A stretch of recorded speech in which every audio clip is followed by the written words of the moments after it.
প্রিয় শিক্ষার্থী, এই ভিডিওতে আমরা অনুশীলনী 9.1-এর 25 নং প্রশ্নের সমাধান করব। তো 25 নং প্রশ্নের এটা একটা সৃজনশীল প্রশ্ন। সৃজনশীল প্রশ্নের ক নং প্রশ্নটির সমাধান আমরা এখানে করব।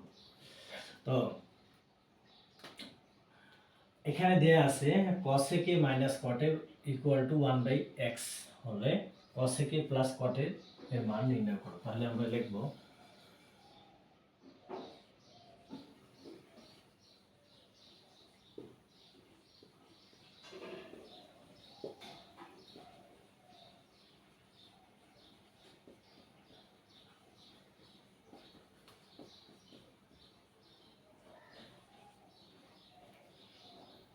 তো এটা মূলত দেয়া আছে, এটা আমরা লিখে ফেললাম। তো তারপরে একটা কাজ করব যে cos a minus cot a এটাকে cos a plus cot a দিয়ে গুণ করব। অর্থাৎ এই বাম পক্ষকে আমরা cos a minus cot a এটাকে আমরা cos a plus cot a দিয়ে গুণ করব। তাহলে ডান পক্ষে কি হবে? ডান পক্ষটা এখানে লিখি। তাহলে কিন্তু ডান পক্ষকেও আমাদের এই cos a plus cot a দিয়ে গুণ করতে হবে।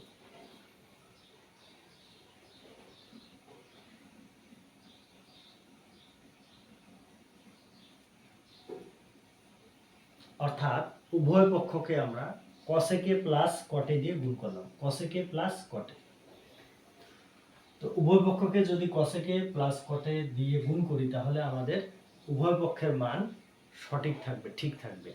এই জন্য আমরা এই কাজটা করে ফেলেছি। তো এবার আমরা কি করব, cos a minus cot a এবং cos a plus cot a এই ডান পক্ষকে বাম পক্ষকে আমরা ডান পক্ষে লিখব এবং এই ডান পক্ষকে আমরা বাম পক্ষে লিখব। অর্থাৎ এভাবে লিখব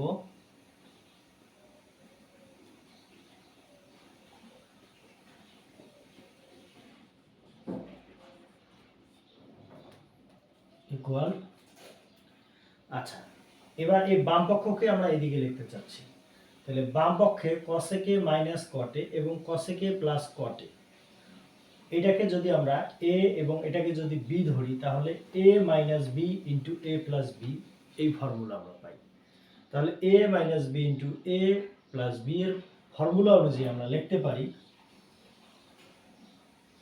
cos square a minus cot square a।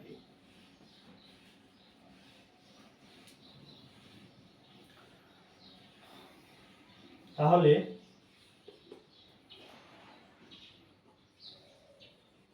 cosec a plus cot a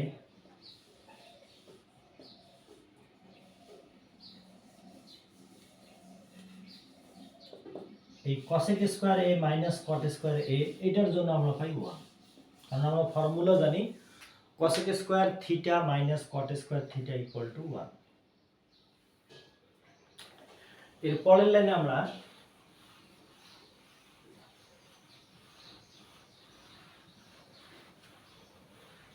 পরের লাইনটাতে যাই। পরের লাইনে গিয়ে আমরা পাচ্ছি এই যে cosec a plus cot a এটা 1/x এর সাথে গুণ অবস্থায় আছে। তো এটা যদি এদিকে গুণ অবস্থায় থাকে তাহলে ডান পাশে গেলে অর্থাৎ পক্ষ পরিবর্তন করে ওই পক্ষে গেলে গুণের বিপরীত ভাগ সেটা হবে। অর্থাৎ এটা হচ্ছে cosec a minus cot a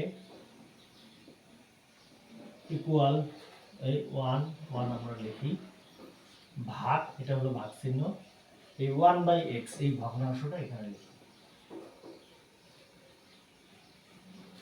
তো এখানে পূর্ণ সংখ্যাকে ভগ্নাংশ দ্বারা ভাগ করা হয়েছে, তাহলে পূর্ণ সংখ্যাটা আমরা আগে লিখি, লেখার পরে ভগ্নাংশ পরিবর্তন করে লিখি। অর্থাৎ এই ভাগ চিহ্নকে আমরা গুণ চিহ্ন দেওয়ার কারণে এইভাবে লিখতে হবে আমাদের। তার মানে হচ্ছে 1 ইন্টু x ভাগ 1।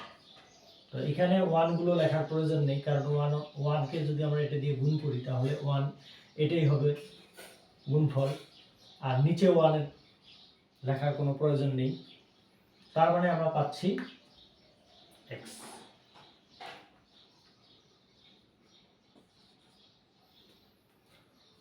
অতএব আমরা cosec মাইনাস cot এর মান পেলাম x।